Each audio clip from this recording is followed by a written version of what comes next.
Alicerce do Paraíso, volume 6. A construção do paraíso e a saúde humana. Capítulo 3. Caminho para a felicidade. Publicado em A Medicina do Futuro, volume 2, em 28 de setembro de 1942. Certamente não há ninguém que não almeja a felicidade. Acredito que este seja o maior desejo e último objetivo do ser humano. É evidente que a condição máxima da felicidade é, invariavelmente, a existência de pessoas e lares sem doença. Até hoje no mundo, era simplesmente impossível estar livre dela.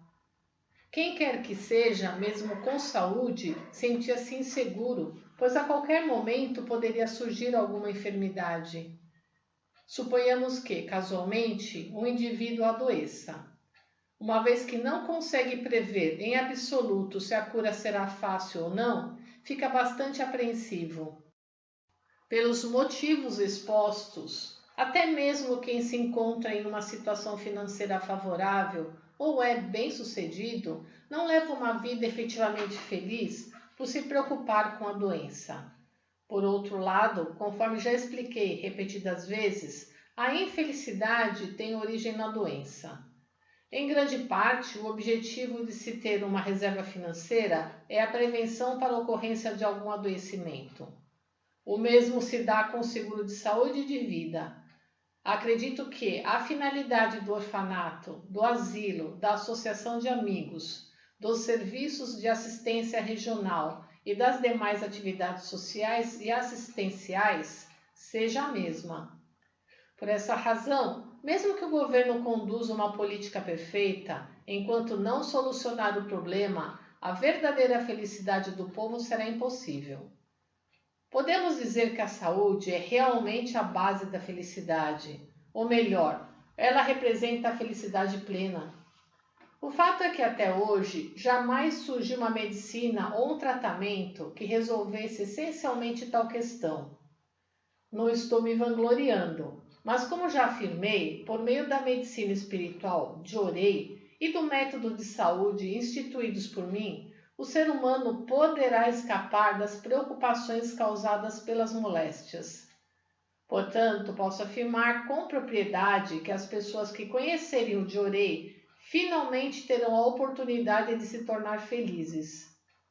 Por conseguinte, o caminho da felicidade, o qual a humanidade veio aguardando ansiosamente há milhares de anos, já foi desbravado. Extraído do livro Alicerce do Paraíso, volume 6, página 97. A felicidade dos membros da nossa Igreja. Publicado no Jornal Eico, número 188, em 24 de dezembro de 1952. As graças que os membros da nossa Igreja têm alcançado nesta vida são realmente magníficas e incalculáveis. Por essa razão, sem querer, se acostumam com elas e tendem a esquecê-las. Visto que se trata de experiências pelas quais a maioria já passou, não há necessidade de tecer comentários a respeito. Entretanto, creio que vários pontos passam despercebidos e, portanto, farei uma referência a eles. Atualmente, na vida cotidiana, não existe nada mais temível do que a doença. Por conseguinte, acredito não haver uma única pessoa que não recorra a médicos e medicamentos. Por exemplo, mesmo que alguém venha a contrair uma simples gripe, é acometido de febre, sensação de cansaço, perda de paladar. Além desses sintomas, por sentir queimação no peito, passa a se preocupar imaginando que o estômago está com problemas.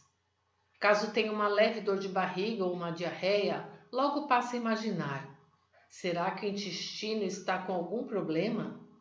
Após uma caminhada mais acelerada, ao ter palpitação e falta de ar, já passa a presumir que o coração não está bem. Ao apresentar dor e peso na cabeça ou ter vertigens, começa a temer alguma doença do cérebro. Se as lágrimas escorrem, mesmo que não esteja triste, ou se constata que a vista está cansada, passa a se preocupar e acredita que o sintoma seja o início de uma doença ocular. Se o nariz fica obstruído, já considera que está com sinusite. Se perde o olfato, crê que está com rinite hipertrófica. Ao perceber a sensação de dores na garganta e febre, pensa que contraiu amidalite. Se o pescoço e os ombros estão rijos, isso é sinal de gripe. Diante da dificuldade em movimentar as mãos ou os pés, o indivíduo supõe que a causa esteja na coluna. Ao andar um pouco e experimentar peso nas pernas, presume que foi afetado por beribele. Havendo dores anais e prolapso renal, contrai-se de dor, acreditando ser hemorroidas.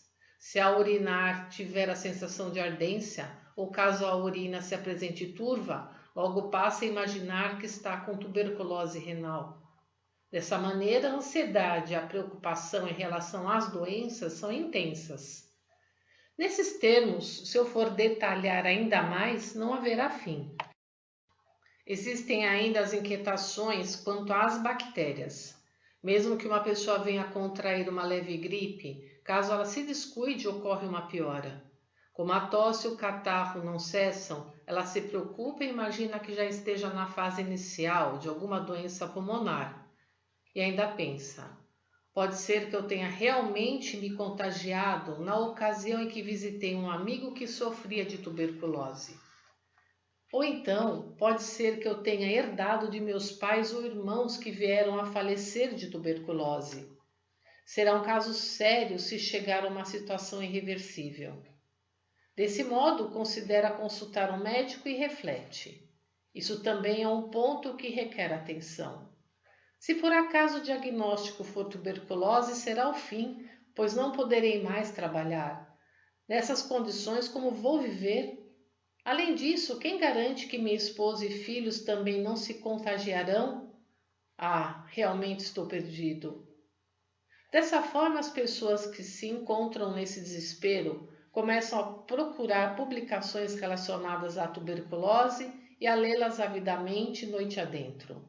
Apesar de estar escrito nos referidos livros que a cura da tuberculose é certa, na realidade as referidas afirmações são superficiais e as explicações são científicas e detalhadas ao extremo, o que as deixa realmente apavoradas.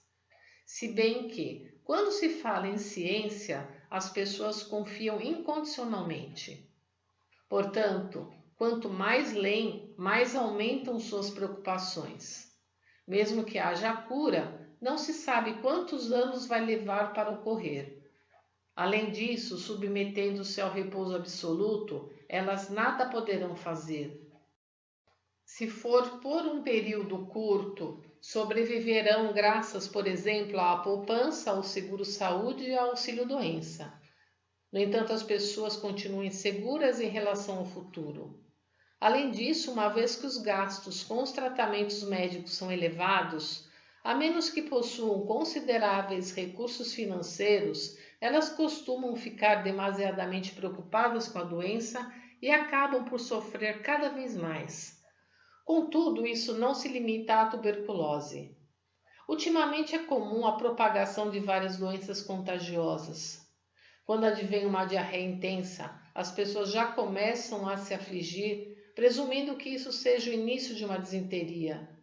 Nos casos em que notam estar com febre, mesmo sem estarem gripadas, logo ficam temerosas e pensam: será que não estou com tifo? Principalmente quando percebe que o filho se encontra desanimado, sonolento e bocejando, a mãe já acha que ele está com disenteria infantil ou meningite japonesa. Se a criança começa a tossir de forma mais intensa e prolongada, a mãe pensa que está com coqueluche. Se a garganta passa a emitir sons semelhantes a um silvo, acredita que já contraiu difteria. Caso o filho passe a andar de maneira estranha, pensa que ele está com paralisia infantil ou osteomielite na medula espinhal. Se permanece um tanto distraído e desatento, entende que a capacidade intelectual está diminuindo. Se não engorda, logo suspeita que está com baixa resistência a certas doenças. Se reclama que a visão está embaçada, acredita que contraiu tracoma. Há crianças que sofrem igualmente de hérnia, têm preferências alimentares e temperamento explosivo. Se continuarmos a enumerar, não haverá fim. Além do fluxo menstrual irregular, frequentemente as mulheres têm sofrido de cólicas menstruais, corrimento, antiverso flexão uterina e transtornos psíquicos. Na gravidez, a maioria sofre, por exemplo, de enjoo, nefropatia gravídica, gravidez utópica, parto prematuro e também mau posicionamento do feto. A título de exemplo, as pessoas em geral sentem enjoo em navio e em veículos. Elas têm insônia, zumbido nos ouvidos, congestão nasal, miopia, astigmatismo, constipação intestinal e má digestão. Isto é, de fato, um desconforto, pois existem doenças que sequer conseguimos denominar. Dessa maneira, não há quem, em maior ou menor grau, não sofra de alguma doença. Não é exagero dizer que neste mundo ninguém é perfeitamente sadio. Então, deveríamos refletir profundamente se esta é a normal e verdadeira condição do ser humano. É impensável que, originalmente, Deus Onipotente, o Criador do Universo, tenha criado seres vivos tão imperfeitos quanto estes. No entanto, imagino que há um grande equívoco em relação ao fato de os seres humanos terem se tornado tão frágeis como se observa na atualidade. Desde os tempos antigos, diz-se que o ser humano possui mais de 400 tipos de doença.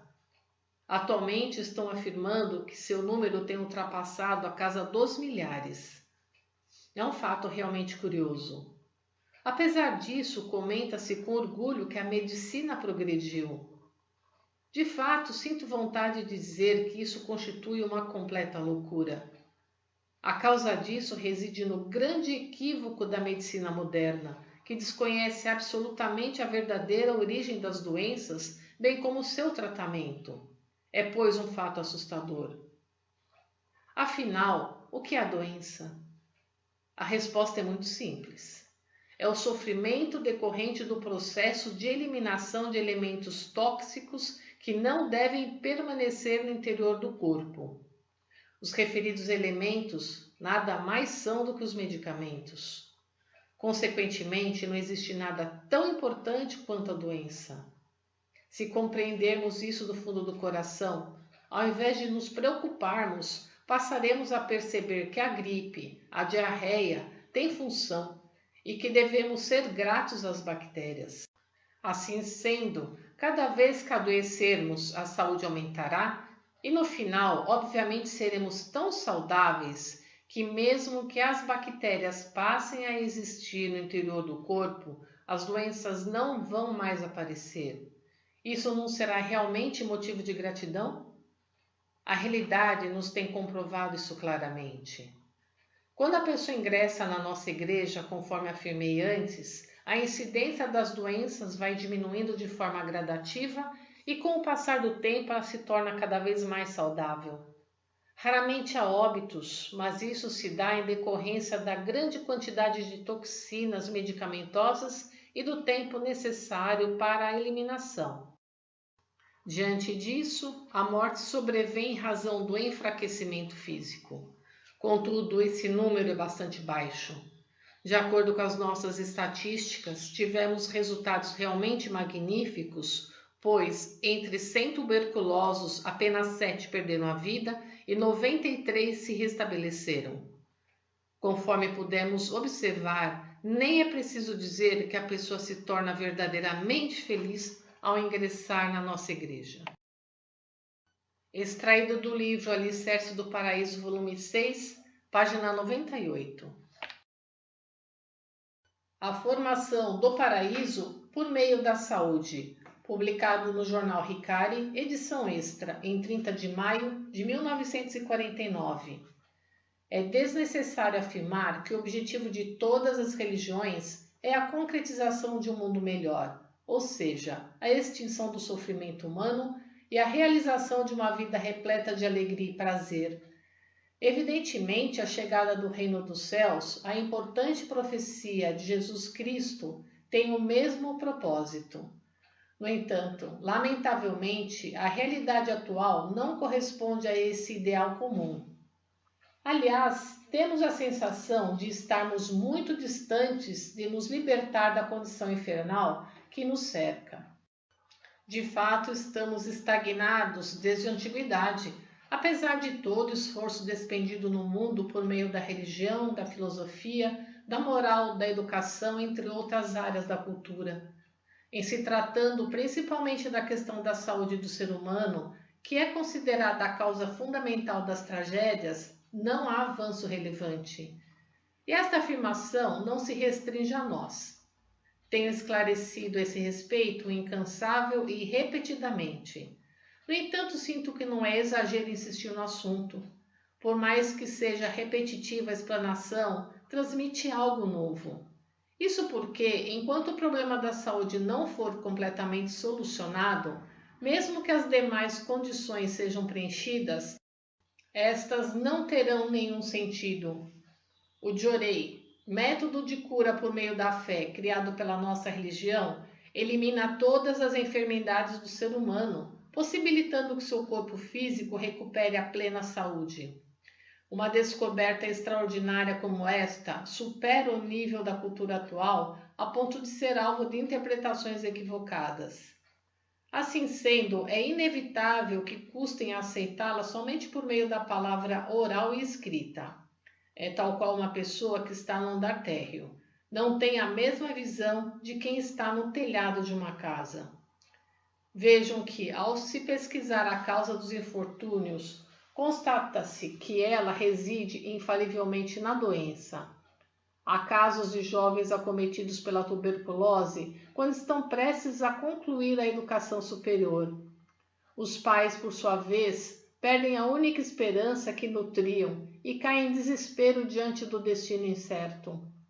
Ocorre também de pessoas de meia idade verem seu empreendimento arruinado devido a enfermidades, quando finalmente o haviam alicerçado e aspiravam a expandi-lo muito. Assim sendo, a sociedade está repleta de material para a infelicidade. Nessas circunstâncias, tanto a evoluída medicina quanto as religiões tradicionais têm despendido contínuo esforço. Todavia não há sequer uma luz de esperança, sendo-lhes difícil até mesmo proteger sua reputação. Nos dias atuais, em que as situações lastimáveis alcançaram ápice, nossa religião surgiu inesperadamente.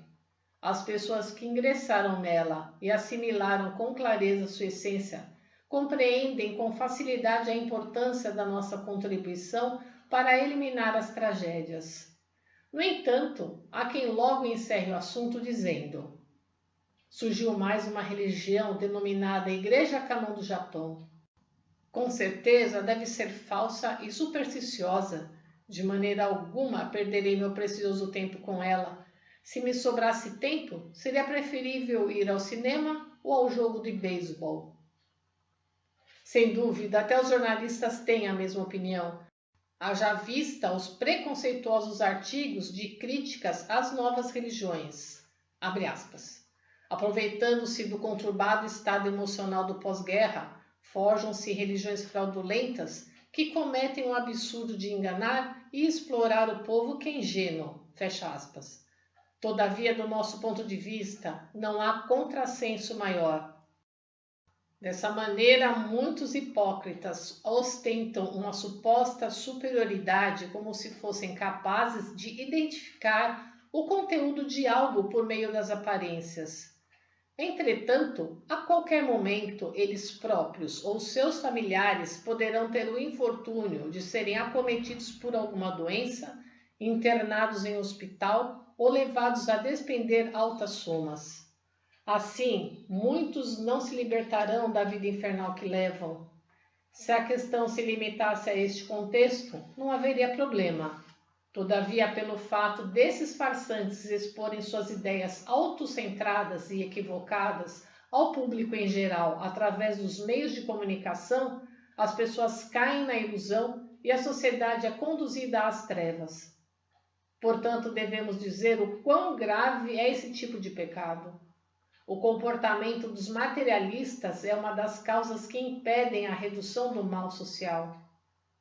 Acreditamos que a missão concedida a nós pelos céus é anunciar às pobres ovelhas o surgimento da luz, despertar suas consciências e estender-lhes a corda da salvação. Extraído do livro Alicerce do Paraíso, volume 6, página 103. Saúde é Tudo, publicado no jornal Eico, número 182, em 12 de novembro de 1952. Evidentemente, saúde é a condição daqueles que não sofrem de nenhuma doença. Por conseguinte, acho estranho o fato de estudiosos de religiões e jornalistas divulgarem a seguinte teoria: as religiões que se empenham na cura das doenças priorizam as graças recebidas nesta vida, portanto, elas não podem ser classificadas como superiores. Acredito que não existe equívoco maior. Sem dúvidas, quando se nasce como ser humano, no decurso da vida em sociedade, não há nada que gere tanto transtorno e sofrimento quanto a doença.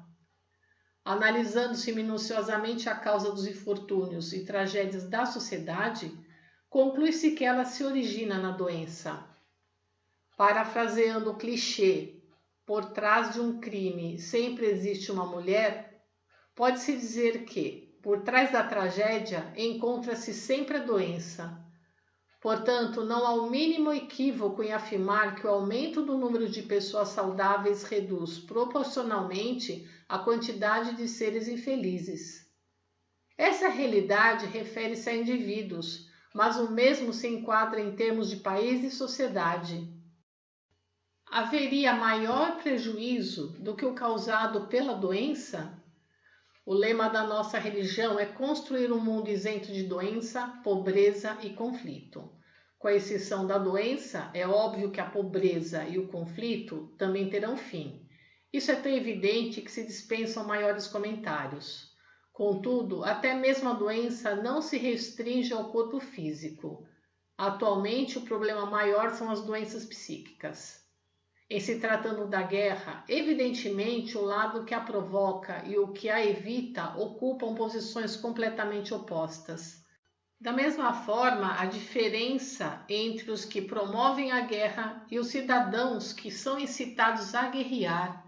Em suma, os líderes que fomentam a guerra são os maiores culpados.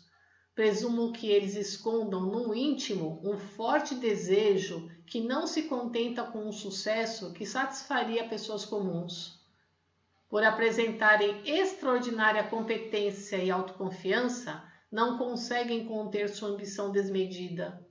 Observando a história, constatamos essa realidade nos vários feitos relevantes dos heróis e grandes personagens. Por um período, tudo ocorre de acordo com sua vontade, mas infalivelmente termina em fracasso. Assim sendo, esses líderes são realmente cruéis. No intuito de satisfazer a própria ambição, sacrificam inúmeros seres humanos.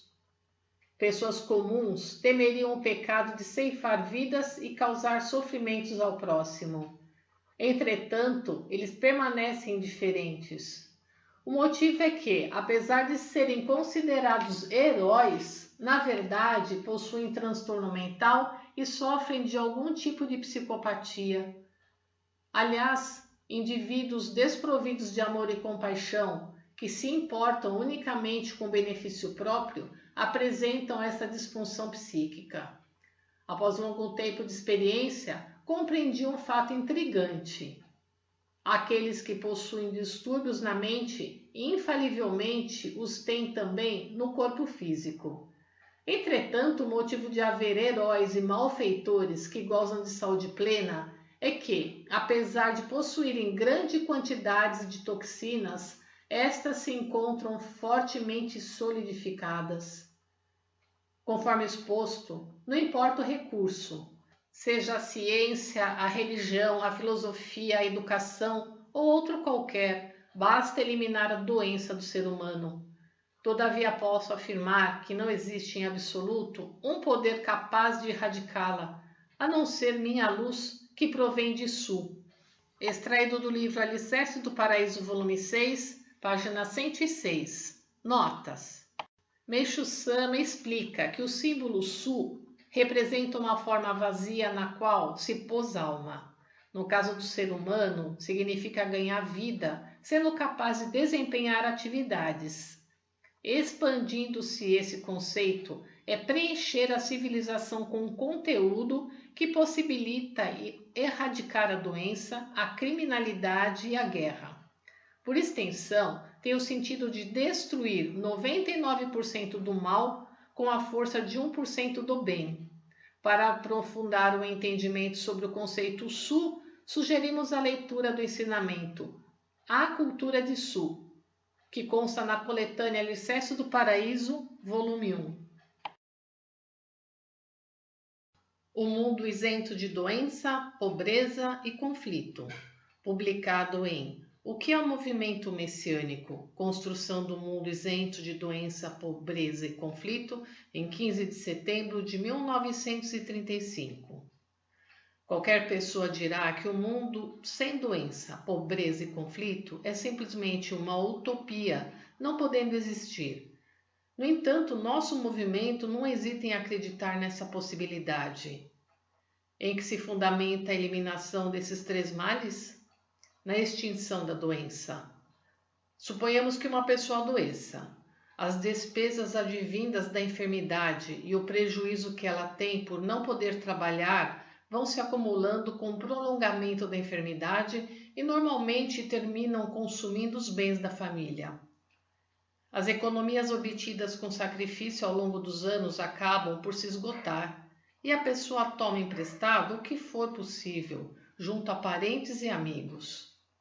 Assim, nada mais resta do ambiente alegre, harmonioso e estável de tempos passados. Não são poucos os exemplos, como esses na vida real, em que muitas famílias se veem na mais triste situação, sofrendo em virtude da doença e dos problemas financeiros.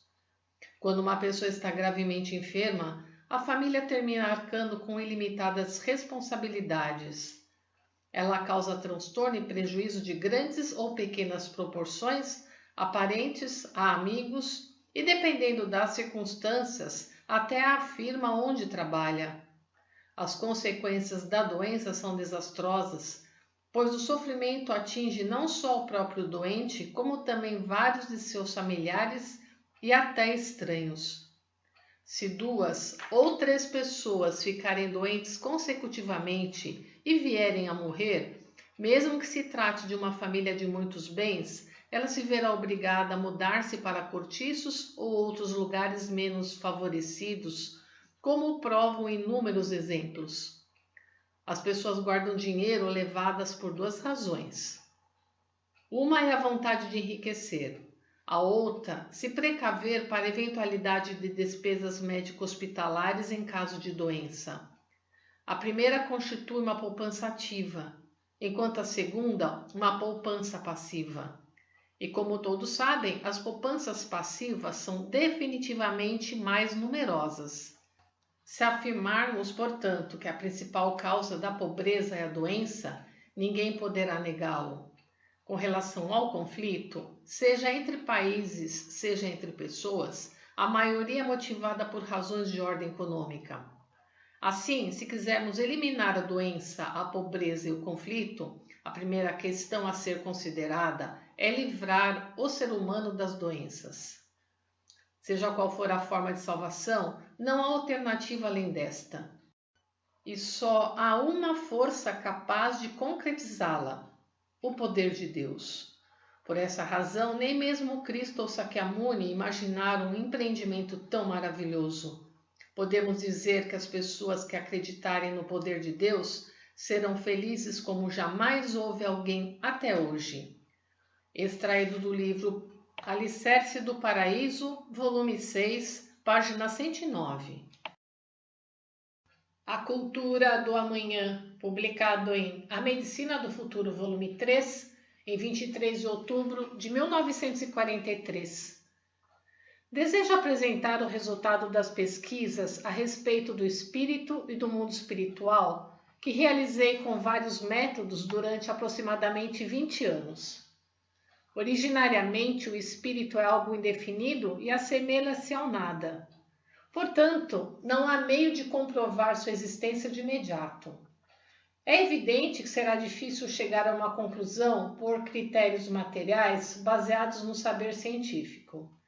No entanto, conforme já disse antes, não tenho dúvidas de que o processo ininterrupto da ciência será assimilado por todos, tanto na perspectiva do conhecimento quanto na ótica da mecanização. No início, os grandes benefícios da ciência moderna, dos quais atualmente temos desfrutado, eram comparáveis aos sonhos e fantasias dos precursores de uma época. É evidente que tais sonhos alicerçaram suas realizações, e a ciência se constituiu como um campo do conhecimento. Mesmo assim, a existência do espírito será confirmada e a ciência espiritual ocupará uma importante área do saber. Creio que isso é uma questão de tempo.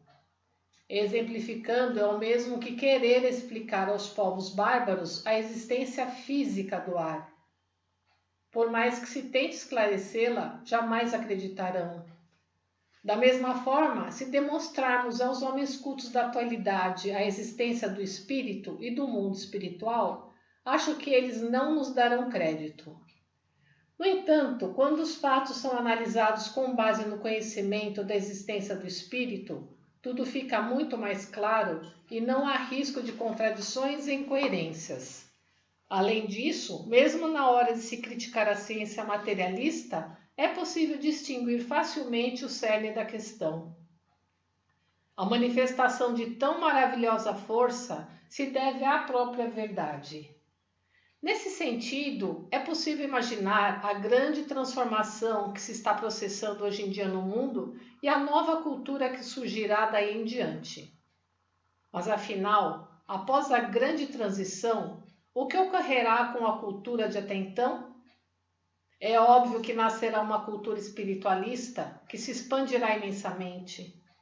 E, com a elucidação até certo ponto da relação entre espírito e matéria, acredito que a evolução da cultura existente será também extraordinária. Essa evolução terá início após o término da Segunda Guerra Mundial e seu surgimento precisará ocorrer no Japão. Da mesma forma que o desenvolvimento da mecanização foi útil para que a humanidade compreendesse a existência do ar, conforme houver mais avanços, a realidade do espírito será comprovada e isso terá um grande valor. De alguma forma, trata-se apenas de um sonho. No meu caso, durante a pesquisa sobre o espírito e a doença, facilmente pude apreender a natureza do espírito e a relação de causa e efeito que existe entre ambos. Da mesma forma, descobri que essas questões estão intimamente relacionadas não somente à causa das doenças, mas até mesmo às contínuas mudanças de todas as coisas no universo. Uma vez que o tema principal do presente volume é a solução do problema da doença, vou prosseguir minha explanação mais nessa direção. No que diz respeito à saúde humana, desenvolvi um tratamento que aplica a ciência espiritual e manifesta um poder surpreendente. Trata-se do Jorei, que está à frente de seu tempo. Como primeiro passo, é preciso surgir um método para que a humanidade possa visualizá-lo e inteirar-se da existência e da essência do espírito. Gostaria de fazer um registro sobre o assunto. Há alguns anos li o livro de um cientista ocidental que descobrira um método que lhe permitia visualizar a aura. Ele disse que, aplicando um corante denominado dicianin em placas de vidro, era possível enxergar o espírito. Parece que o resultado não foi satisfatório, pois nunca mais ouvi falar. O que devemos levar em consideração nesse caso é a lente da câmera fotográfica. Até hoje, tanto no Ocidente quanto no Japão, já existe um grande número de fotografias espirituais. Eu também já vi várias delas, mas existem as verdadeiras e as falsas. Os cientistas, por exemplo, dizem que todas são falsas. Contudo, aqueles que estudam os espíritos tendem a considerar a maioria delas como verdadeiras. Da minha perspectiva, há as que são verdadeiras e as que não são. Portanto, em relação à visão humana, as lentes fotográficas possuem ampla capacidade, isto é, alta sensibilidade de captar os objetos no que se refere à densidade.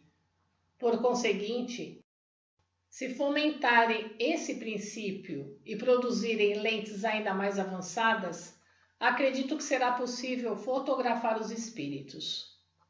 Como foi dito há pouco, em caso de visualização do espírito do corpo humano, se houver um aparelho semelhante ao atual raio-x, que tenha alcançado êxito em termos de lentes de alta precisão, ou então, se novos raios luminosos forem descobertos, será possível enxergar a aura e as nuvens espirituais por ocasião da imposição das mãos pelo Jorei. Portanto, presenciando a eliminação das nuvens espirituais por meio de ondas de luz emitidas pelas mãos dos nossos fiéis, creio que, por mais que as pessoas sejam materialistas, certamente acreditarão no valor da medicina espiritual. Quando a ciência espiritual chegar a este nível, pela primeira vez, penso que ela passará a constituir um ramo da ciência. Em vista disso, é preciso que o princípio da ciência espiritual seja o oposto do raio-x. No caso deste, é evidente que, quanto maior é a densidade dos ossos e de metais, mais difícil é a passagem dos raios luminosos. No entanto, é necessário um método oposto para que o espírito possa ser visualizado. Ou seja, deve ser um sistema capaz de atravessar a matéria de alta densidade, capaz de captar e mostrar aquilo que apresenta alta densidade do espírito. Existe outro procedimento: o desenvolvimento e o aperfeiçoamento da placa fotográfica. Trata-se da invenção de uma técnica específica de revelação fotográfica semelhante à das atuais fotografias infravermelhas. Acredito que isso não seja tão difícil, pois mesmo as placas atuais conseguem, eventualmente, identificar o espírito. Sendo assim, desejo que os profissionais da área realizem pesquisas nesse sentido. Extraído do livro Alicerce do Paraíso, volume 6, página 111. A origem da doença, publicado em A Medicina do Futuro, em 15 de maio de 1936.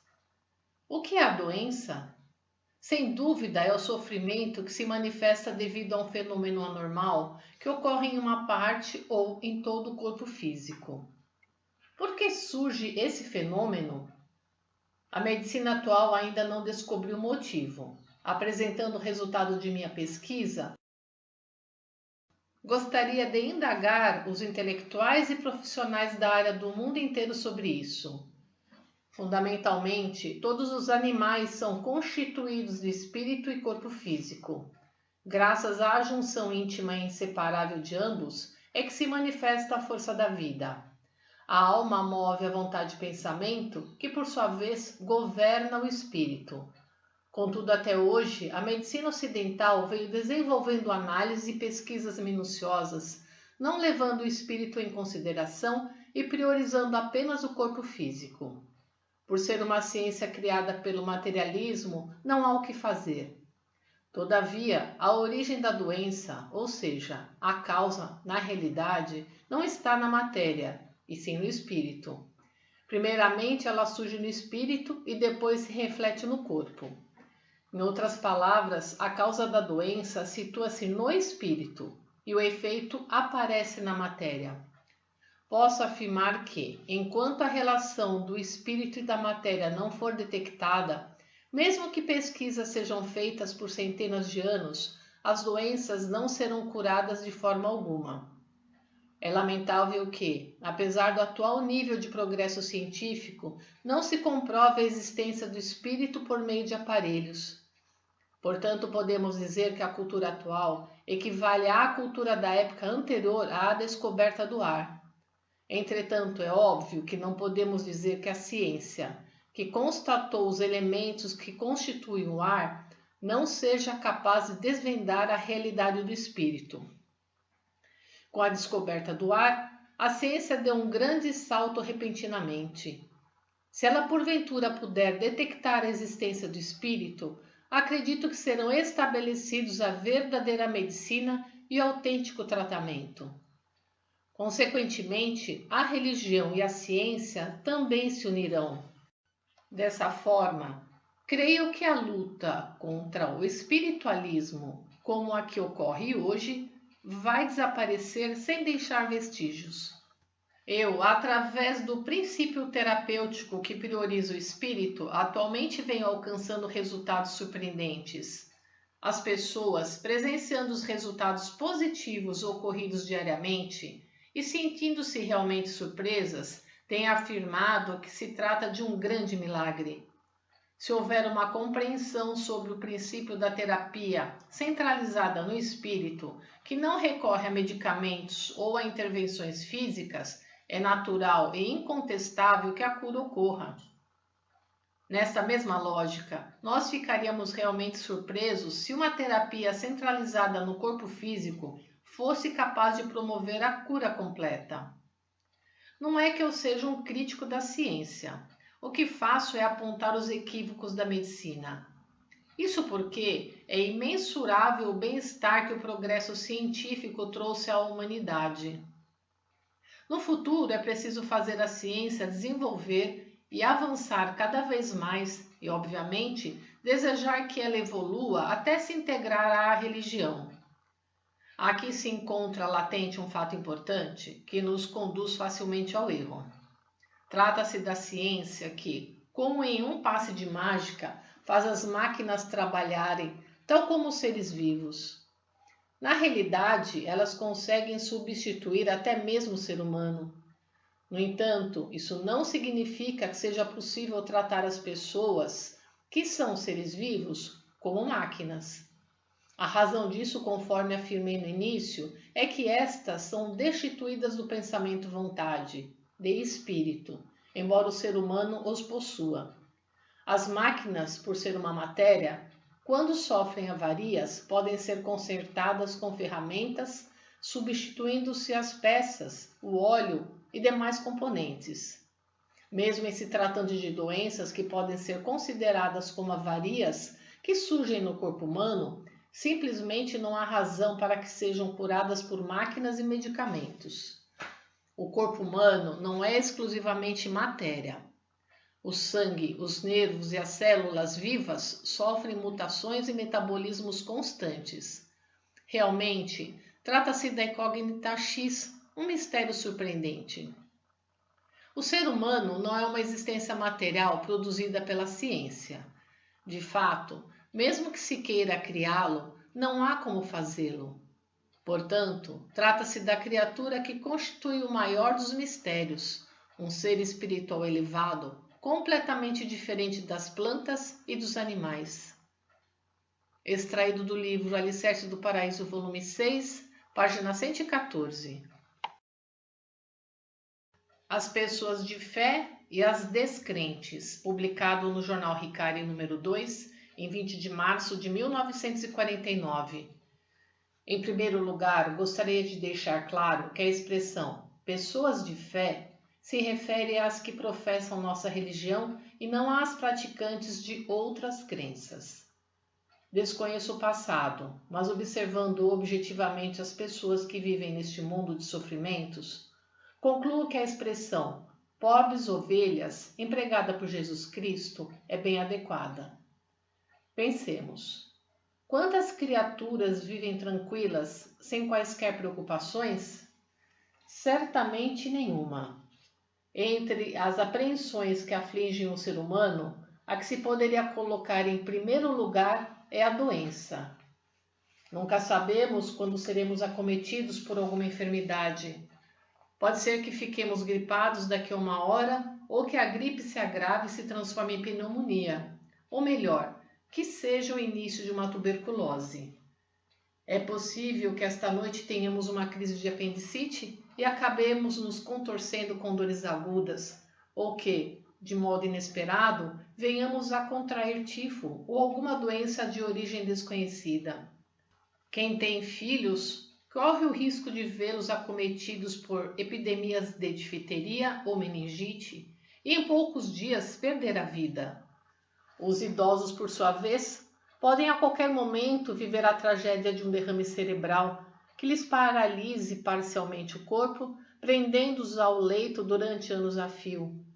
Da mesma forma, é possível que algum de nossos familiares contraia uma moléstia infecto-contagiosa e precise ficar internado em isolamento. As ocorrências não param aí. Da maneira como as atuais despesas médico-hospitalares são altas, não se sabe quanto se gastará com tratamento e internação. Se a pessoa for debelada em pouco tempo, tanto melhor. Todavia, se a terapia se prolongar, as economias feitas com sacrifício, através dos anos, se esgotarão por conta de despesas decorrentes de procedimentos ou internações. Pode mesmo ocorrer que, embora recupere a saúde, a pessoa seja despedida do emprego e termine em situação de rua. Se por um azar ficar incapacitada ou acabar falecendo no auge da vida, o que advirá? Tratando-se de um chefe de família, como seus familiares sobreviverão? Ele próprio deixará inacabados seus planos e negócios. Ora, é realmente lamentável que um homem, no ápice de sua existência, tenha que deixar este mundo. É insuportável ver cortados os laços de amor e afeto que unem a esposa e aos filhos. E qual chefe de família poderá garantir que tal situação não ocorra de um momento para outro? Quando pensamos em circunstâncias desse tipo, sentimos que o medo com relação às doenças nos aflige, e isso não é exceção para ninguém. Se a vida é tão terrível quanto dizemos, se não podemos nos livrar da intranquilidade, é como Buda Sakyamuni afirmou. Este é um mundo de sofrimentos e dores, e o ser humano não pode escapar dos 4 sofrimentos: nascimento, doença, velhice e morte. Não há outro jeito a não ser resignar-se e suportá-los. Isso é iluminação. Diante de semelhante quadro, não haveria boa nova mais importante do que o surgimento de uma religião capaz de libertar o ser humano da angústia da doença. Entretanto, quem ouvir isso pela primeira vez dirá: como pode haver tamanha bobagem neste mundo? Deve ser alguém completamente fora da realidade. Provavelmente tal boa nova seria considerada quase loucura. Todavia creiam. Certamente apareceu uma religião com tal poder. Os leitores poderão duvidar 1, 2 vezes ou até negar. Caso soubessem que se trata de uma verdade, o que fariam? Creio que isso não seria apenas um grande alvoroço, certamente causaria uma sensação mundial. Aqueles que tiverem sorte decidirão pesquisar essa religião ao menos uma vez. Por outro lado, haverá aqueles que zombarão, dizendo que isso tudo não passa de uma superstição.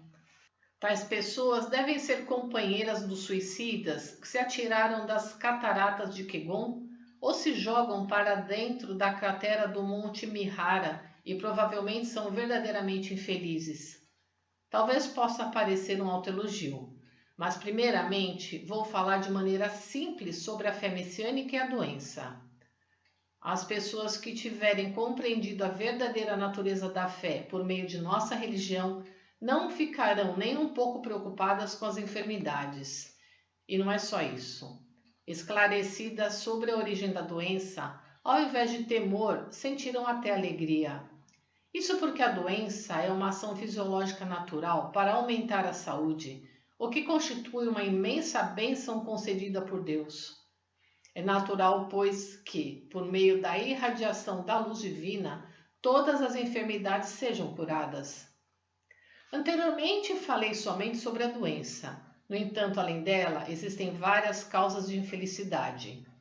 Exemplifiquemos. Na vida moderna, dependemos totalmente dos meios de transporte. Conforme a atividade, muitas pessoas os utilizam em grande parte de sua rotina diária. Todos sabemos que, por essa razão, a insegurança e os acidentes não podem ser negligenciados. Além destes, temos os incêndios, o tormento do trabalho nas fábricas os prejuízos causados por assaltantes e, menos comum, mas igualmente alarmantes, as inundações e os terremotos. A vida moderna está, portanto, cercada de muitos perigos como enfermidades ou desastres, os quais não sabemos quando nos atingirão. Pensando nisso, não podemos ficar sossegados um instante sequer. Em face dessa situação, os setores público e privado têm tomado medidas preventivas, como a criação de seguros de saúde contra acidentes e desemprego. Como exemplo, há o sistema de poupança e de auxílio social. Entretanto, medidas de ordem material como essas nos garantem até certo limite. Não obstante, apenas um seguro invisível, ou seja, o concedido por Deus, é que pode nos propiciar a paz absoluta.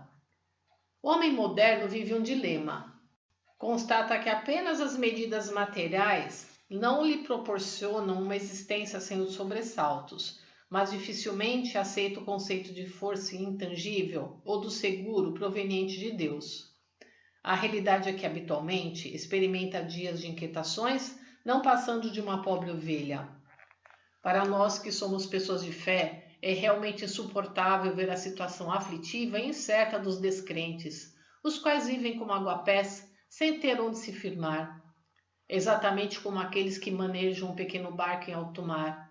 Embora sejam convidados para embarcar em um transatlântico, enxergam apenas o próprio barco, sem notar a embarcação de grande porte. Compadecidos, nós lhes recomendamos nossa fé. No entanto, a realidade demonstra que eles não conseguem sair das trevas da negação. Admitimos que seja difícil acreditar nessa maravilhosa força de salvação, pois se trata de algo inédito na história da humanidade. Contudo, só pelo fato de ter surgido essa boa nova, as pessoas devem conscientizar-se de que, sem a menor sombra de dúvida, está bem próximo o surgimento do paraíso terrestre, mundo absolutamente isento de doença, pobreza e conflito. Extraído do livro Alicerce do Paraíso, volume 6, página 117. Teoria sobre métodos e efeitos, publicado na coletânea Série de Can, volume 12, em 30 de janeiro de 1950. O Diorei, método de purificação de doenças aplicado por nossa religião, é facilmente mal compreendido e repudiado pela sociedade. Portanto, gostaria de fornecer mais detalhes sobre esse ponto. Nos últimos tempos, o admirável efeito terapêutico do Diorei tem sido amplamente conhecido. Contudo, soube que ainda há um grande número de pessoas, principalmente determinado grupo de especialistas, que possui uma visão realmente equivocada. Para elucidar o assunto, redigi o presente texto. Até hoje, dentre as críticas a nós dirigidas, nenhuma indica que os resultados de nossa terapia estejam abaixo do procedimento médico. Então, em que ponto essa rejeição se fundamenta? As pessoas afirmam que nosso método não está correto por ser anticientífico e se basear em superstição.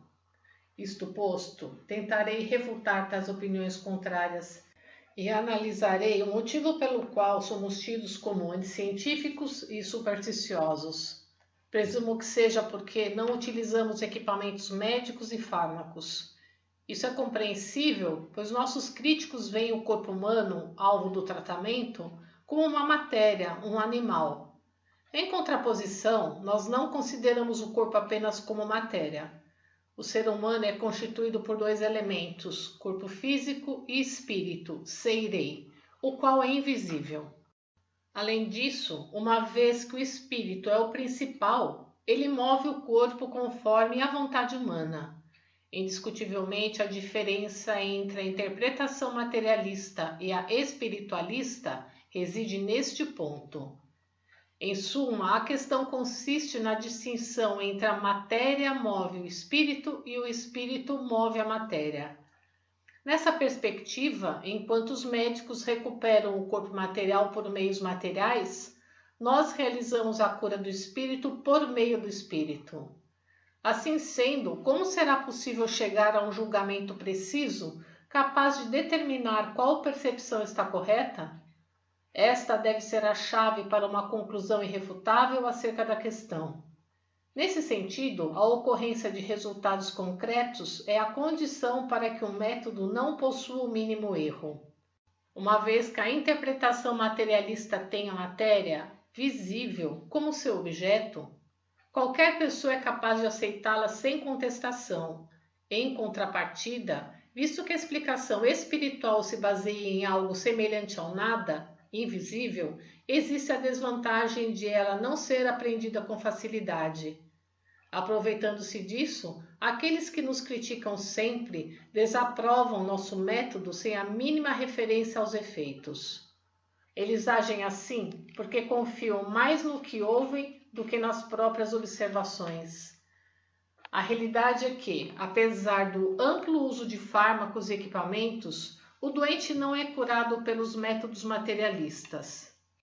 Nós manifestamos surpreendentes efeitos terapêuticos apenas com a imposição das mãos e sem o auxílio de recursos semelhantes. Resumindo, podemos afirmar: um caminho condiz com a teoria, mas não cura. O outro diverge da teoria, mas cura.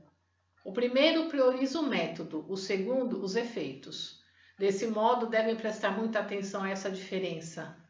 É inegável que os aspectos a favor e contra a teoria sobre métodos e efeitos sejam bastante evidentes.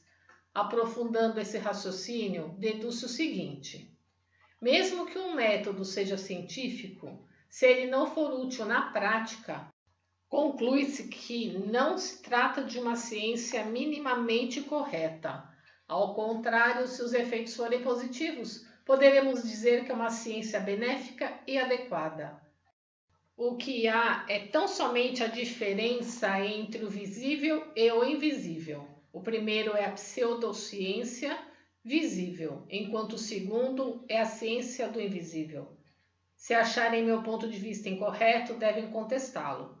Se por acaso for difícil fazê-lo, daqui em diante devem deixar de lado a teoria sobre os métodos e considerar o debate entre a medicina materialista e a espiritualista apenas sob a perspectiva da teoria sobre os efeitos. Dessa forma, espero que haja o progresso de uma nova cultura realmente útil à humanidade. Extraído do livro Alicerce do Paraíso, volume 6, página 122. A causa dos crimes é a toxicidade dos medicamentos, publicado no jornal Eiko número 142, em 6 de fevereiro de 1952. Provavelmente o título deste artigo cause muito espanto, pois a relação entre crimes e medicamentos é inimaginável. Entretanto, como esta é a realidade, pode-se dizer que se trata de algo curioso e inusitado. Vou explicar a respeito. Sempre afirmo que os medicamentos são tóxicos. Quando eles são introduzidos no corpo, turvam o sangue e nublam o espírito. Isso gera na pessoa um mal-estar que a deixa com um ar estranho. Como resultado, ela esbraveja, irrita-se com facilidade e inevitavelmente se envolve em conflitos. Se estamos de bom humor, ainda que sejamos alvo de algum comentário negativo, as coisas se ajeitam entre risos. Ao contrário, se estamos aborrecidos, nós nos irritamos pelos motivos mais insignificantes. Dessa maneira, o ser humano depende do seu estado de espírito para ser feliz ou infeliz. Não podemos menosprezá-lo, visto que ele também tem grande relação com a boa ou má sorte. Na vida cotidiana, não há nada mais importante que as emoções, pois delas podem resultar a separação de um casal, conflitos entre pais e filhos e entre irmãos e atrito entre amigos. Em casos extremos, perda de emprego. Da mesma forma, ninguém desconhece o quanto as emoções impactam nos relacionamentos entre funcionários públicos ou funcionários de empresas privadas na obtenção da confiança e estima dos superiores. Esse impacto se dá igualmente na convivência entre colegas, na preferência dos fregueses por determinado estabelecimento comercial, no desempenho dos profissionais e no aproveitamento dos alunos. Esses exemplos são corriqueiros. Mas caso as emoções se intensifiquem, a situação pode se agravar. Muitas pessoas comuns que não passaram por suficiente aprimoramento buscam estímulos na tentativa de fugir das inquietações. Os mais frequentes são a bebida e os jogos. O recente modismo das apostas em corridas de bicicleta e os jogos de pachinko se devem pelo mesmo motivo. Há indivíduos que, por ganharem um pouco mais de dinheiro e ocuparem certa posição social, vão em busca de incentivos vivendo no luxo, divertindo-se na companhia de mulheres. É claro que isso acarreta despesas, e esses indivíduos acabam procurando obter dinheiro por meios ilícitos, incorrendo em apropriação indébita, fraude, corrupção. O terrível é que existem pessoas que matam até mesmo por quantias insignificantes. Observando tais fatos, muitos dizem que, por trás dos crimes, sempre há mulheres. Entretanto, eu diria que no fundo estão os medicamentos. Hoje em dia, devido à procura de uma motivação cada vez mais forte para relaxar a mente, proliferam as diversões de baixo nível que, ao contrário de antigamente, se tornam facilmente acessíveis por conta do avanço dos meios de transporte. Somando-se a isso, com a abolição do sistema de classes na sociedade atual, levar uma vida honesta passou a ser tolice. Até aqui escrevi somente sobre os aspectos perceptíveis, mas quais serão os imperceptíveis? Estes são muito graves, os quais em grande parte são causados pelas doenças. Visto que o ser humano moderno ingere medicamentos descontroladamente, as doenças proliferam, aumentando o número de pessoas com algum tipo de indisposição. Dessa forma, crescem as despesas médico-hospitalares que, aliadas ao afastamento do trabalho, provocam a diminuição da renda, levando as pessoas a contrair dívidas e a causar transtornos ao próximo. A vida, assim, vai ficando cada vez mais desagradável. Ao mesmo tempo, uma vez que não se trata a causa das doenças, estas tendem a se prolongar e nessa angústia, sob grande pressão, praticam-se furtos. Os indivíduos mais fracos acabam desistindo da vida, sendo que às vezes ocorre o suicídio de uma família inteira. Tragédias dessa ordem têm movimentado os jornais. Em especial, as notícias trágicas mais frequentes dizem respeito às pessoas acometidas de tuberculose. Analisando sobre esse ângulo, podemos concluir que a causa dos crimes reside na indisposição do ser humano, e a origem dessa indisposição são os medicamentos. Assim, espero que tenham compreendido o título do presente artigo, extraído do livro Alicerce do Paraíso, volume 6, página 125. Meu método de saúde, publicado na coletânea Série de Can, volume 10, em 20 de abril de 1950. Vou escrever a respeito do meu método de saúde. Este ano completo 67 anos, mas tenho um vigor que supera o dos jovens. Como estou explorando terras, subo montanhas constantemente, e sempre que isso ocorre, sou eu quem deve diminuir a marcha, porque eles não têm força nas pernas. Muitas vezes dizem: Meixo-sama, o senhor deve estar cansado. Em verdade não estou, de modo que fico em apuros para responder. Costumo dormir às 2:30 ou 3 da madrugada, e acordo sempre às 7 ou 7:30 da manhã. Durmo, pois, 4 horas ou 4h30. Em relação ao trabalho, como as pessoas próximas bem o sabem, realizo a tarefa de umas 10 pessoas e parece que os jovens se veem constrangidos por não acompanharem meu ritmo. Quanto a isso, porém, não posso fazer outra coisa ao não ser pedir-lhes paciência. Esse ritmo também se deve ao meu método de promoção de saúde, que é justamente oposto ao adotado pela sociedade moderna. Assim sendo, gostaria de levá-lo ao conhecimento do maior número de pessoas para que sirva como referencial.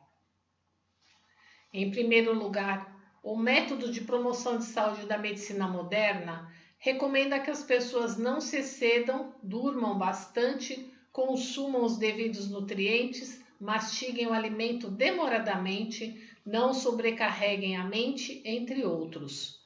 Todavia, meu método é exatamente o oposto. O primeiro ponto do meu método diz respeito ao esforço máximo. Isso porque, conforme o ser humano supera os limites do corpo, a saúde aumenta. No entanto, caso eu exagere e me canse, busco um ponto de equilíbrio. Quanto ao sono, há diferenças de acordo com a idade. Na minha faixa etária, é suficiente dormir 4 ou 5 horas. Com referência aos alimentos, sempre me preocupo com excesso de nutrientes. Isso porque recebo alimentos em tamanha quantidade que, de tão grato, chego a sentir-me constrangido. Portanto, procuro comer pelo menos um pouco de cada, uma vez que essas oferendas representam o amor dos fiéis. Por conseguinte, posso dizer que sou um gourmet. Para contrabalançar, costumo comer batata doce após o desjejum. Antes de dormir, tomo ochazuke, tigela de arroz embebido em chá. E nunca dispenso uma tigela de oshiruko, tigela de caldo doce feito à base de feijão. Os alimentos são igualmente classificados em Yin e Yang, e não é bom haver predominância apenas de alimentos Yin ou de alimentos Yang. Os alimentos Yin são os vegetais, os Yang são as carnes e peixe. A pessoa deve ingeri-los de forma equilibrada. Tenho respeitado a seguinte proporção: pela manhã, 70% de alimentos Yin e 30% de alimentos Yang, meio a meio no almoço, e à noite 70% de alimentos Yang e 30% de Yin. Entre os legumes em conserva, da mesma forma, há Yin e Yang. Os verdes são Yin, os brancos, como o nabo japonês, são Yang. Procuro comê-los na proporção de 2 partes iguais. Costumo não mastigar muito para não enfraquecer o estômago. Outro ponto, não descanso após as refeições. Quando acabo de comer, levanto-me e começo a trabalhar. Esse é um método de fortalecimento do estômago. Graças a ele, fiquei curado de uma doença gástrica. Ao mesmo tempo, não determino a quantidade de alimentos. Meu regime consiste em comer o que quero, na hora e na quantidade que desejar. Entretanto, como na vida real não posso me dar a tais caprichos, faço o que é possível. Outro princípio fora do comum que constitui o método de promoção de saúde, usar a cabeça o máximo possível. Assim sendo, quem usa a cabeça tem vida mais longa. Entretanto, ocupá-la com preocupações é prejudicial. Deve-se pensar de forma leve e descontraída. Nesse ponto, do mesmo modo, podemos avaliar a importância da fé.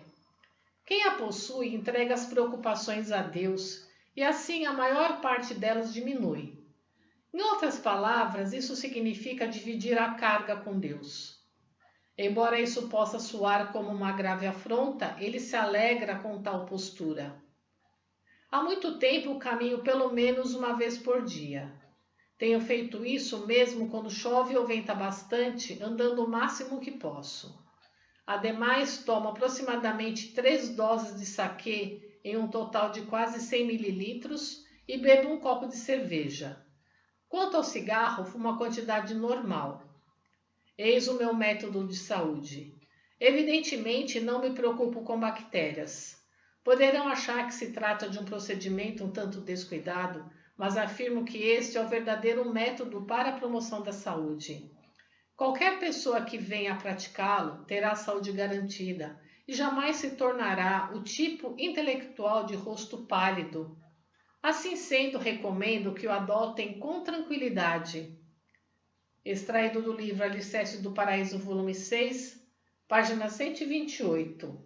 Notas. Yin e Yang.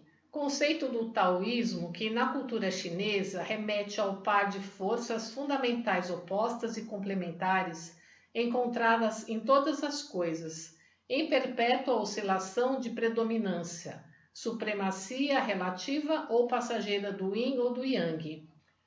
nas manifestações orgânicas, psicológicas e sociais do ser humano e na dimensão inorgânica da natureza.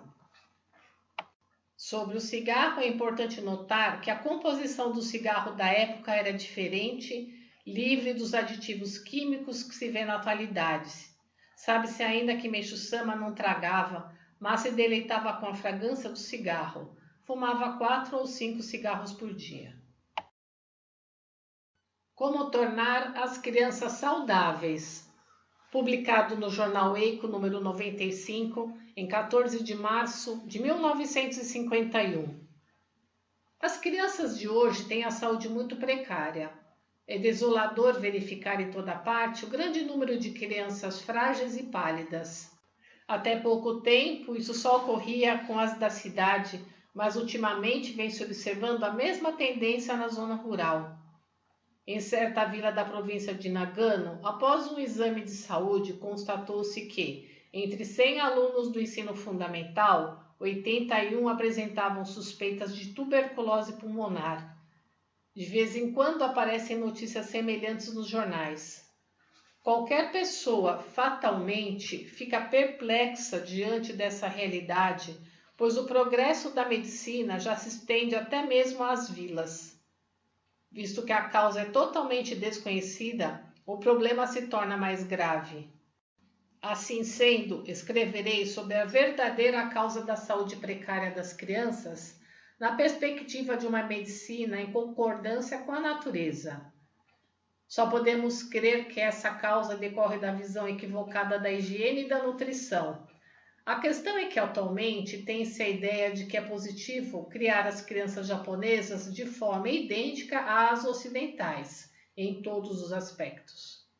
Isso constitui um grave engano, porque na realidade os japoneses e os ocidentais são basicamente diferentes.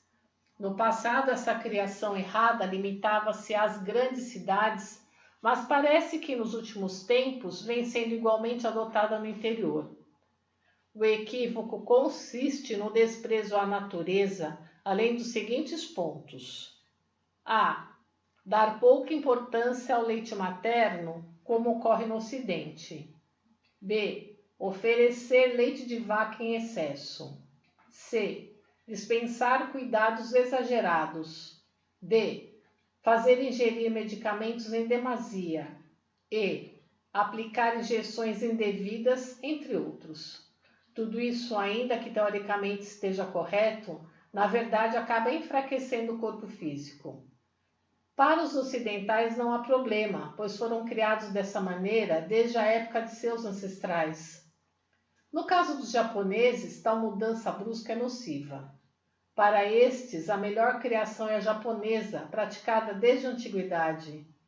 Se isso não puder ser feito, a substituição necessita ser feita gradativamente. A realidade é bem ilustrativa. Parece-me que as crianças de alguns anos atrás, quando a medicina ainda não havia alcançado o progresso atual, eram muito mais saudáveis. Agora vou expor a forma correta de criar os filhos. Em primeiro lugar, a mãe, na medida do possível, trabalhará até o mês do parto e amamentará o filho, restringindo o leite de vaca aos casos imprescindíveis. Não deve temer que ele fique gripado. Dentro de determinado limite, precisa fazer tudo de acordo com a natureza, isso é, deixar a criança à vontade, sem maiores interferências. Não tem que colocar faixa abdominal para mantê-la aquecida e evitar o máximo possível o uso de medicamentos. Em suma, basta reconhecer a verdade de que o ser humano, uma vez nascido neste mundo, está naturalmente pronto para crescer com saúde. Por conseguinte, é evidente que quanto mais cuidados a criança receber, mais fraca ela se tornará. Sem se deixar influenciar pela moda, os pais devem criar os filhos de acordo com a maneira que lhes foi legada pelos seus antepassados, levando em conta os pontos realmente positivos do progresso da era moderna, ou seja, as práticas realmente boas e não as teorias. Neste ponto, queremos pedir profunda atenção às autoridades e aos especialistas no assunto. extraído do livro Alicerce do Paraíso, volume 6, página 132. Método para qualquer pessoa engordar. Publicado no jornal Eiko número 86, em 10 de janeiro de 1951. Acredito que muitas pessoas magras por natureza se sentem frustradas por não conseguirem engordar, apesar de haverem tentado vários métodos. Existem mulheres que, embora tenham um rosto muito bonito, não fazem sobressair sua beleza natural devido à magreza. Quando vejo mulheres assim, fico triste e imagino como seriam belas se engordassem um pouco. Provavelmente todos conhecem casos semelhantes. Observo igualmente crianças magrinhas e raquíticas, cujos pais, na tentativa de engordá-las, obrigam-nas a ingerir vários alimentos nutritivos como leite e óleo de fígado de bacalhau, mas não obtêm os resultados desejados. Supostamente há muitos pais angustiados com esse problema. Há, porém, um método seguro para se ganhar peso e, ao mesmo tempo, melhorar a cor do rosto. Isso não é realmente motivo de alegria? Portanto, vou ensinar esse método. Examinando os ombros das pessoas magras, constatamos que eles são rijos como pedras e certamente encontram-se em binetsu. É por essa razão que ocorrem a perda de apetite e o desgaste das células. À medida que, por meio do diorei, são dissolvidos os nódulos dos ombros, estes se tornam macios, o apetite aumenta e assim elas começam infalivelmente a engordar. Dessa forma, a salvação de Deus não só as torna mais saudáveis, como também mais bonitas. Se isso chegar ao conhecimento de todos, será motivo de alegria. Aumentará cada vez mais o número de criaturas belas.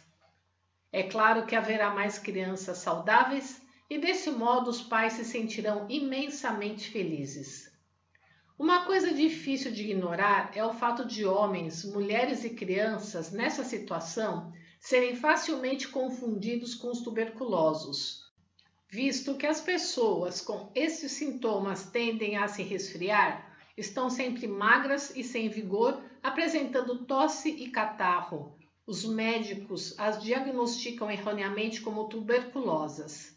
Por outro lado, em razão dos tratamentos incorretos, infelizmente, muitas delas tornam-se de fato tuberculosas e perdem a vida. Sendo assim, aqueles que conhecem nosso método diorei são abençoados com a vida porque não contrairão essa doença. Que salvação maravilhosa! Extraído do livro Alicerce do Paraíso, volume 6, página 134. Nota: binetsu, denominação usada no Japão para a temperatura corporal medida entre 36,5 e 37,4 graus centígrados. Na medicina ocidental, não existe uma nomenclatura para esta faixa de temperatura, sendo considerada dentro da normalidade. No Ocidente, a temperatura corporal a partir de 37,5 graus centígrados é considerada estado subfebril e acima de 38 graus centígrados, febre. Método para a mulher se tornar bela, publicado no jornal Hikari número 25, em 3 de setembro de 1949.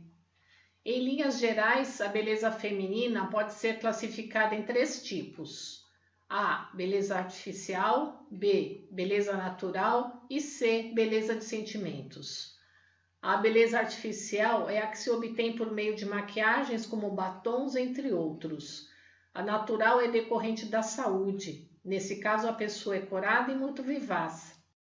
Já a beleza de sentimentos diz respeito à beleza interior, que atrai a consideração e a estima das pessoas. Atualmente, as mulheres procuram mostrar-se mais belas usando cosméticos em excesso, como pó de arroz, rouge, batom. Elas procedem dessa maneira porque se esquecem de que há outros meios de ficarem bonitas, além do recurso artificial. Existe um método para as mulheres se tornarem realmente belas em essência, sem precisar dos cosméticos caríssimos aplicados atualmente. Trata-se do belo que provém da saúde, da purificação do sangue. Eis a verdadeira beleza. Esse método consiste em receber de orei e não tomar ou usar nenhum medicamento.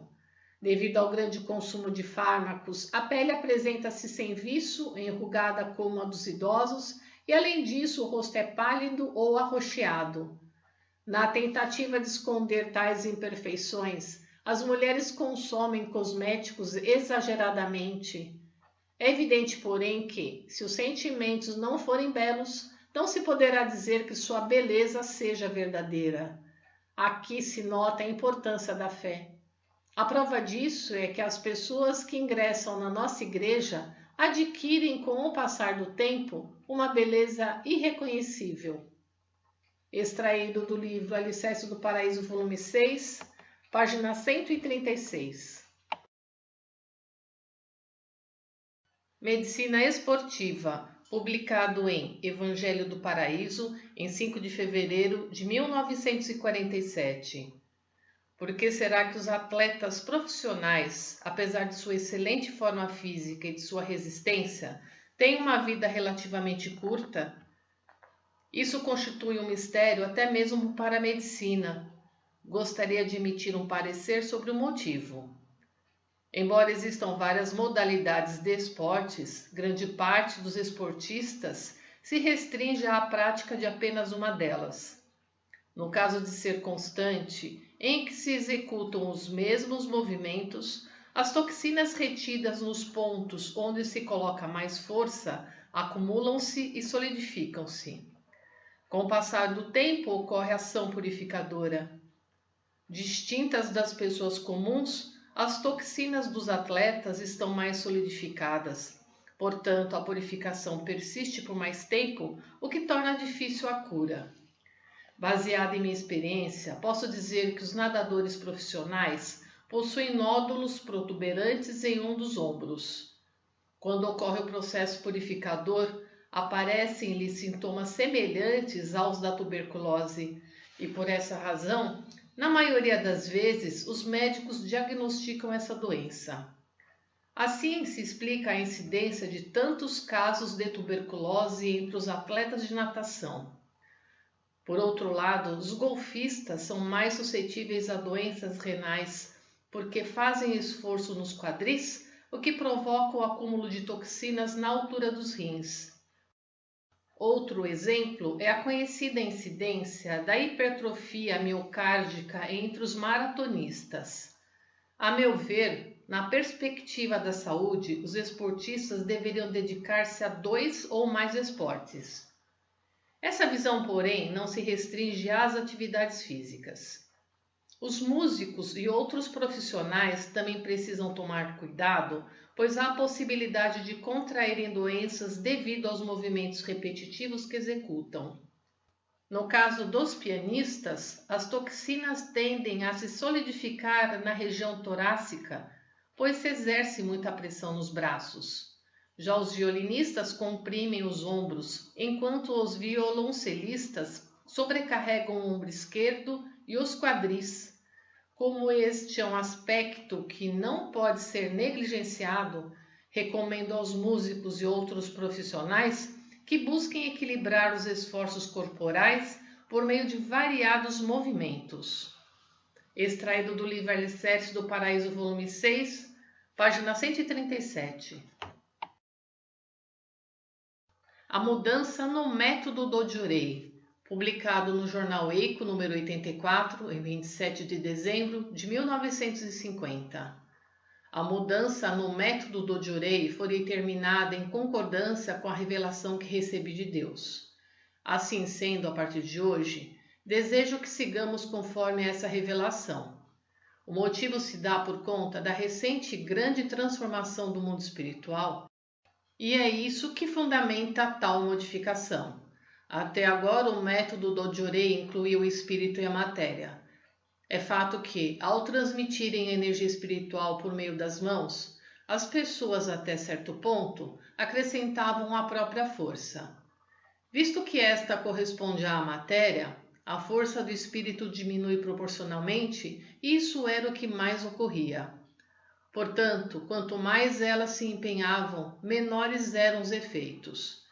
Daqui para frente, os resultados serão notáveis, pois a força física será eliminada e somente a energia espiritual se irradiará. Explicando de forma detalhada, a luz de Deus parte de mim e, através dos elos espirituais, chega ao Oricário dos Senhores. Então a luz divina transpassa a mão do ministrante e é emanada em direção à parte do corpo do doente que está afetada. Daqui em diante, devem canalizá-la, cuidando ao máximo para não colocar a própria força e mantendo o sentimento leve e despreocupado.